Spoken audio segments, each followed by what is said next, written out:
Hello అండి, అందరికీ నమస్కారం. ఈరోజు మళ్ళీ ఒక మంచి కథతో మీ ముందుకు వచ్చేసాను.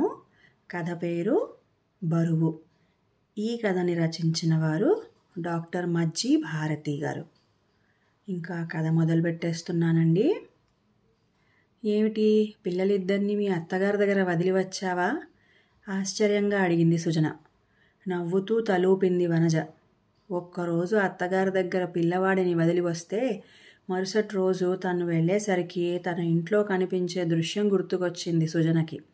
ఇంటి నిండా తిని పడేసిన కుర్కురే ప్యాకెట్లు, ఐస్ క్రీమ్ కప్పులు, చాక్లెట్ ర్యాపర్సు, మ్యాగీ ప్యాకెట్లు, ఇంకా అలాంటి చెత్తా చెదారం. అదేమని అడిగితే నువ్వెలాగూ తిననివ్వవు, పోనీలే ఒక్కరోజే కదా అని దీర్ఘం తీస్తుంది మా అత్తగారు. పోనీ సరిపెట్టుకుందామనుకుంటే నాన్నమ్మకు నేనంటే చాలా ఇష్టం, అందుకే నాకు ఇష్టమైనవి కొంటుంది. నువ్వెప్పుడూ కొనవు, నువ్వు బ్యాడ్ అంటూ కొడుకు మాటలు. పిచ్చెక్కిపోతుంటుంది సుజనకు. కొడుక్కి ఏదైనా కాస్త బుద్ధి చెప్పబోయేసరికి అత్తగారు అడ్డం పడిపోతుంటారు. పోనీలే, చిన్నపిల్లవాడు, పెద్దయ్యాక వాడికే తెలుస్తుందిలే అంటూ. అది వాడి మీద ప్రేమో లేక తనను సాధించడమో ఇప్పటికీ అర్థం కాదు సుజనకు. పోనీ పిల్లవాడిని తనతో తీసుకుపోదామంటే ఎల్కేజీ యూకేజీలకే క్లాసులు పోతున్నాయి. ఇలాగైతే కష్టం అంటూ టీచర్లు గొడవ. అలాగని ఏ ఫంక్షన్లకు వెళ్ళకుంటే, ఒక చిన్న ఫంక్షన్కి వెళ్ళలేకపోతే ఈ జీవితం ఎందుకన్న నిరాశ నిస్పృహలు. ఈ బాధలు పడలేక ఉన్న ఆ ఒక్కడిని ఈ మధ్యనే హాస్టల్లో జాయిన్ చేసేసింది, భర్తకు ఇష్టం లేకపోయినా. ఒక్కొక్కసారి అనిపిస్తుంటుంది, చదువు మధ్యలో మానేసి పెళ్లి చేసుకుని జీవితంలో ఏం సాధించింది తను అని. ఏది చేయబోయినా ఇంట్లో అత్తగారి అడ్డం. పోనీలేదు, పెద్దావిడ కదా అంటూ భర్త వత్తాసు. ఏమిటో ఈ జీవితం, ఏదో అసంతృప్తి. అందరూ చాలా ఆనందంగా ఉన్నారనిపిస్తుంది. తనెందుకు అలా ఆనందంగా ఉండలేకపోతుందో. ఏమిటే అంత దీర్ఘాలోచనలో పడిపోయావు? వనజ మాటలకు ఆలోచనల నుండి బయటపడింది సుజన. స్నేహితురాళ్ళిద్దరూ చాలా కాలానికి ఒక పెళ్లిలో కలుసుకున్నారు. అందుకని మాటలు తరగడం లేదు. వనజకేమో గాని మరి కాసేపట్లో విడిపోతామంటే సుజనకు ఇప్పటి నుండే బెంగ మొదలైంది. పెళ్ళైన ఇంతకాలానికి తను తనలా స్నేహితుల మధ్య నవ్వుతూ తుళ్ళుతూ గడిపి మళ్ళీ నిస్సారమైన తన జీవితంలోకి వెళ్ళాలంటే ఏడుపొస్తోంది. మా ఇంటికి రావచ్చు కదా, 4 రోజులుండి వెళ్దూగాని సడన్గా అంది వనజ. అనడమే కాదు, పోరు పెట్టి సుజన వాళ్ళ ఆయనకు ఫోన్ చేసి మరీ ఓకే అనిపించింది. సుజన ఆనందానికి పట్టుపగ్గాలు లేవు. తీరా వెళ్ళాక చూస్తే సుజన ఇంటికి భిన్నంగా లేదు వనజ ఇంటి పరిస్థితి. ఇంకా పని మనిషి రాలేదేమో.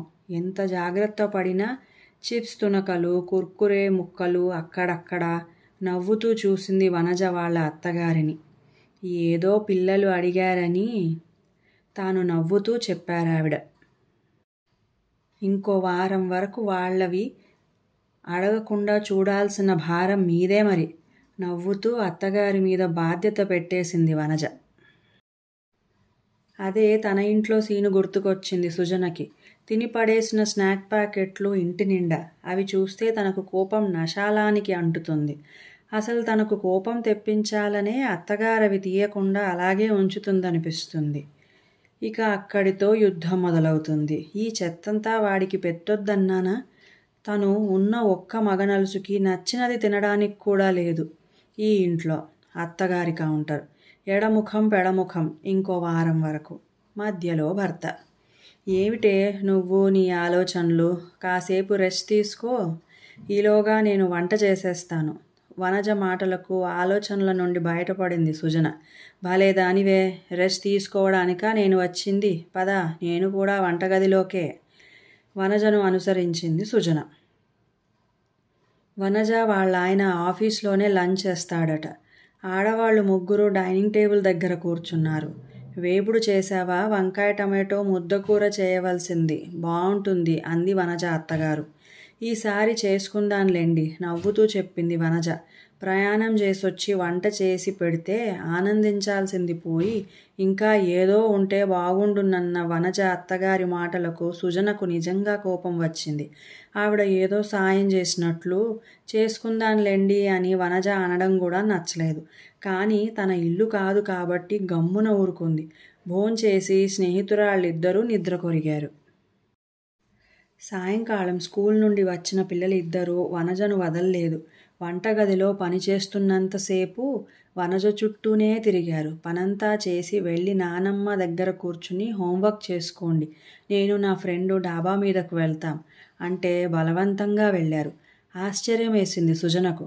తను ఇంట్లో లేనప్పుడు 1 గంట వాళ్ళ నానమ్మ దగ్గర ఉండాల్సి వస్తే ఆ తర్వాత తను ఏం చెప్పినా ఎదురు సమాధానం చెప్తాడు తన కొడుకు.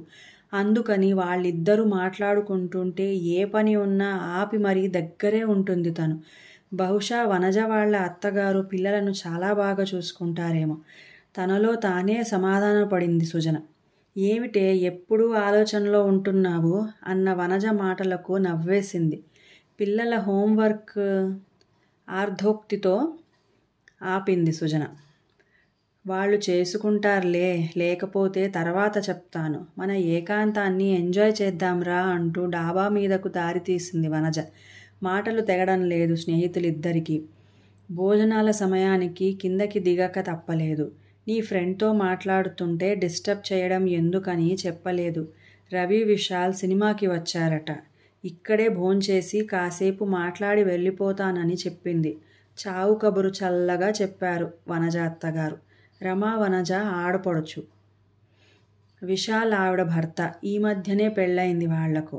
దగ్గరలోనే ఉంటారు. భోజనానికి వస్తానన్న వాళ్ళు ముందే చెప్తే అందరితో పాటు వంట చేసేది కదా. పోనీ కనీసం వాళ్ళు చెప్పినప్పుడైనా ఈవిడ చెప్పి ఉంటే ఈసరికి వనజ వంట చేసేది కదా. ఈసురోమంటూ ఇప్పుడు 8 గంటలకి మళ్ళా వంట చేయాలా వాళ్ళ కోసం. వనజను డిస్టర్బ్ చేయడం ఇష్టం లేకపోతే ఈవిడే కుక్కర్ పెట్టేస్తే సరిపోయేది కదా. కోపం తన్నుకు వస్తోంది సుజనకు. నాకే ఇలా ఉంటే వనజకు ఇంకెలా ఉందో అనుకుంటూ వనజ వైపు చూసింది. వనజ ముఖంలో ఏ భావము కనిపించలేదు. వాళ్ళొచ్చి భోజనాలు చేసి వెళ్ళేటప్పటికి అర్ధరాత్రి అయింది. ఇంతా చేస్తే ఆ అమ్మాయి ఏదో అమెరికా నుండి వచ్చినట్లు వాళ్ళ అమ్మగారు మరీ బలవంత పెడితే ఉండిపోయింది రమ. వాళ్ళ ఆయన ఒక్కడే వెళ్ళిపోయాడు. ఈ మాత్రం దానికి ఇంత హడావుడి. ఎదుటి వాళ్ళకి ఇబ్బంది అవుతుందన్న ఆలోచన కూడా ఉండనక్కర్లేదా? సుజన మనసు కుతకుతలాడిపోయింది.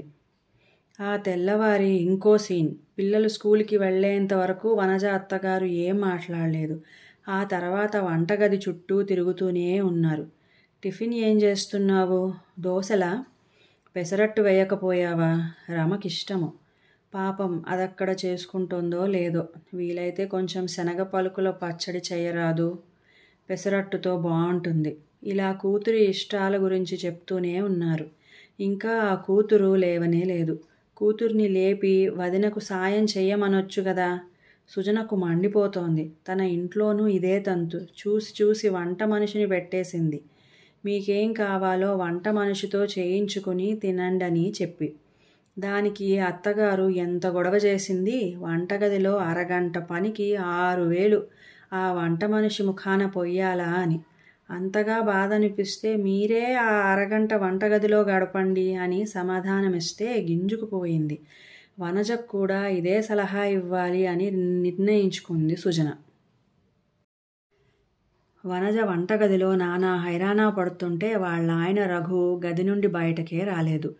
వనజే మధ్యలో కాఫీ, ఆ తర్వాత టిఫిన్ తీసుకెళ్ళి గదిలో కాసేపు ఉండి వస్తుంది. గదిలో ఆ మహానుభావుడి అవసరాలు ఏవి తీరుస్తుందో మరి. గదిలోకి తెప్పించుకోకపోతే వచ్చి డైనింగ్ టేబుల్ దగ్గర తినొచ్చు కదా. ఇదేమన్నా రూమ్ సర్వీసా?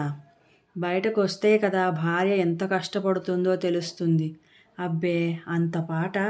వీళ్ళ అవసరాలు తీరితే చాలు, ఇంకేమీ పట్టించుకోరు. పళ్ళు పటపటా కొరుక్కుంది సుజన. భోజనాల వేళ ఇంకో సీన్. కూతురేదో చంద్రమండలం నుంచి దిగొచ్చినట్లు. వాళ్ళ అమ్మగారు చేసిన హడావిడి ఇంత అంతా కాదు. ఇది వేసుకో, అది వేసుకో, అక్కడ వండుకుంటున్నావో లేదో, వదిన బాగా చేస్తుంది, ఇంకొంచెం వేసుకో తల్లి, ఓ 2 రకాల కూరలు చేయించి పట్టుకెళ్ళరాదు, ఫ్రిడ్జ్లో పెట్టుకుంటే 4 పూటలు వస్తాయి అని తెగ గారాబం చేస్తోంది ముసల్ది. చేయించి ఎవడు చేస్తాడు? ఈవిడ కూతురు లాంటిది కాదా కోడలు? కోడలితో ఎంత పనైనా చేయించవచ్చా? మండిపోయింది సుజనకి. సాయంకాలం రఘు తొందరగా వచ్చేశాడు. కాఫీ పట్టుకుని గదిలోకి వెళ్ళింది వనజ. బజ్జీలు వేయమంటాను వదినను, నీకిష్టం కదా, జంతికలు కూడా కొద్దిగా చెయ్యమంటాను. ఇంటికి తీసుకెళ్ళు, 4 రోజులు తినొచ్చు. కూతురికి చెప్తూ వాళ్ళత్తగారు హడావిడి పడిపోతున్నారు.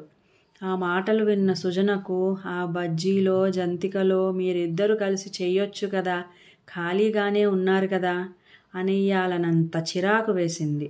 ఏదో ఫ్రెండ్తో 2 రోజులు గడిపితే ఇంట్లో గొడవలు మర్చిపోతానని వస్తే రామేశ్వరం వెళ్ళినా శనేశ్వరం వదల్లేదన్నట్టు ఇక్కడ అత్తగారు ఆరల్లే. ఎక్కడైనా కోడలతో చాకిరీ చేయించడమే. ఈ కోడళ్ళ జీవితాలు ఎప్పుడు బాగుపడతాయో ఏంటో. ఇంకెందుకిక్కడ, మా ఇంటికి పోతాను ఉక్రోషంగా అనుకుంటూ వనజకు చెబుదామని వనజ వాళ్ళ ఆయన గదిలో ఉన్నారన్న సంగతి మర్చిపోయి దగ్గరగా ఉన్న తలుపులు తెరచి గదిలోకి వెళ్ళబోయి లోపల వాళ్ళిద్దరినీ చూసి చప్పుడు కాకుండా తలుపులు దగ్గరకు వేసి వెనుదిరిగింది సుజన. 4 రోజులు నాతో గడుపుదామని వచ్చి అప్పుడే తిరుగు ప్రయాణం అంటున్నావేంటి? ఏమైంది నీకు? లాలనగా అడిగింది వనజ. ఏముందే, అక్కడికి ఇక్కడికి తేడా ఏమీ లేదు నీరసంగా అంది సుజన. తేడా ఏమీ లేదా?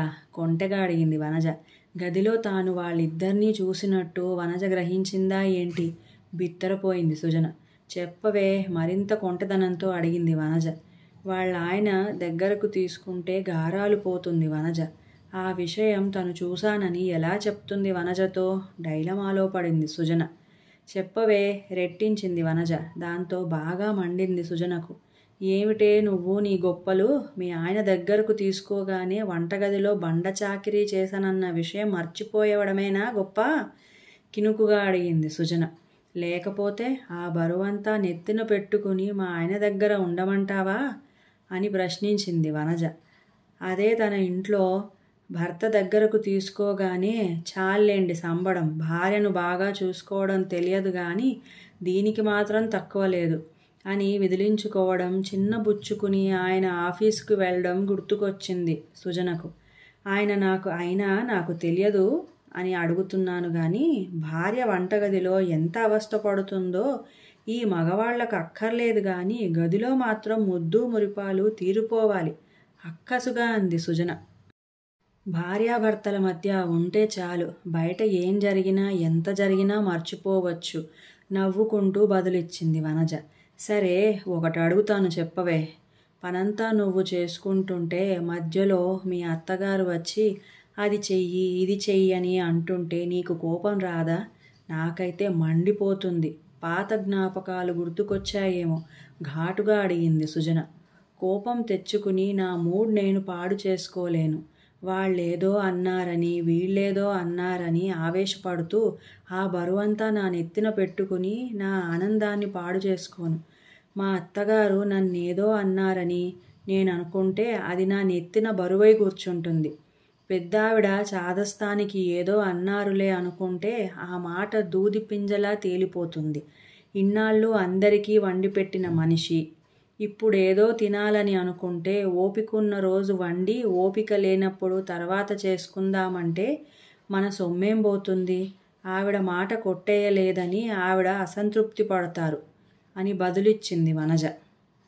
ఇంకో మాట అడుగుతాను చెప్పవే. నీ పిల్లలు మీ అత్తగారి దగ్గర ఉంటే ఆవిడ వాళ్ళకి నీ మీద లేనిపోనివి చెప్తారన్న భయం నీకుండదా? మనసులోని సందేహాన్ని వెళ్ళిబుచ్చింది సుజన. పిల్లలకు చిన్నప్పటి నుండి మంచేదో చెడేదో నేర్పిస్తే ఎవరేం చెప్పినా వాళ్ళు పట్టించుకోరు. అన్ని రకాల మనస్తత్వాలు వారితో మెలిగేలా, ఎవరైనా చెడు చెప్తే గ్రహించుకునేలా పిల్లలను మానసికంగా సిద్ధం చేయాలి. అప్పుడు పిల్లలు ఎవరి దగ్గరున్నా ఏ భయమూ ఉండదు. అయినా మా అత్తగారు నాకేమైనా శత్రువా నా మీద చాడీలు చెప్పడానికి? నవ్వుతూ అంది వనజ. మీ ఆడపడుచు అలా కూర్చుని ఉంటే ఆవిడకు అన్నీ చేసి పెట్టాలంటే నీకేమీ అనిపించదా? మనసులో దాచుకోలేక అడిగేసింది సుజన. చెప్పాను కదా, అలా ఆలోచించి ఆ బరువును నా నెత్తిమీద పెట్టుకుని మొయ్యను నేను.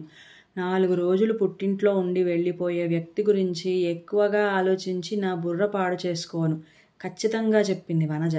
ఇంకో మాట, మీ అత్తగారు ఆడపడుచు నీకేమి సాయం చేయకుండా పనంతా నీ మీద పడేసినా ఏమీ అనని రఘు దగ్గర మామూలుగా ఎలా ఉండగలుగుతున్నావు? సందేహాన్ని వెళ్ళిబుచ్చింది సుజన. భార్యాభర్తలిద్దరే ఉన్నప్పుడు వాళ్ళ మధ్య ఇంకే విషయము చొరబడకూడదు.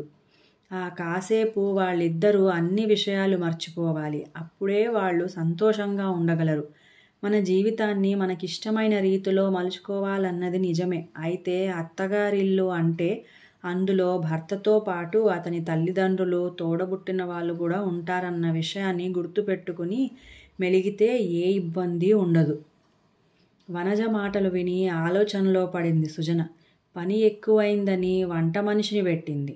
2 పిల్లలైతే చేయడం కష్టమని ఒక్కడితో సరిపెట్టుకుంది. ఉన్న ఆ ఒక్కడు మాట వినడం లేదని హాస్టల్లో పెట్టింది. అయినా తను ఆనందంగా లేదు. ఏదో అసంతృప్తి. తన ఇంట్లో పరిస్థితులే వనజ ఇంట్లో కూడా. అయినా వనజ ఆనందంగా ఉంది. 2 పిల్లలను చూసుకుంటూ కూడా. మరి తేడా ఎక్కడుంది? అత్తగారు, ఆడపడుచు వాళ్ళనే మాటలు, వాటి గురించే నిరంతరం ఆలోచిస్తూ వాటికే ప్రాధాన్యతనిస్తూ ఆ ఆలోచనల బరువు కింద నలిగిపోతోంది తాను. అత్తగారు ఏదైనా అంటే పెద్దావిడలే అని ఈజీగా తీసుకోవడం మర్చిపోయి ప్రతిక్షణం తను బాధపడుతూ వాళ్ళని బాధపెడుతోంది. వాళ్ళలా ఎందుకన్నారు, ఎందుకలా మాట్లాడుతున్నారు అని గింజుకోవడం మాని తను ఎలా ఉంటే సరిపోతుందో వనజను చూస్తే అర్థమైందిప్పుడు. ఇంకొకరి చేతలు మన జీవితాలను ప్రభావితం చేయకూడదన్న ఆలోచన రావడంతో మనసు తేలికై ఇంటి మీదికి దృష్టి మళ్ళింది. ఇంకోసారి మళ్ళీ వస్తాను లేవే, ఈరోజు మా ఇంటికి వెళ్ళిపోతాను, శాంతించిన మనసుతో బ్యాగ్ చేతిలోకి తీసుకుంటూ చెప్పింది సుజన. కథ సమాప్తం. మీ అందరికీ ఈ కథ నచ్చినట్లయితే please like, share and subscribe. అంతవరకు సెలవు.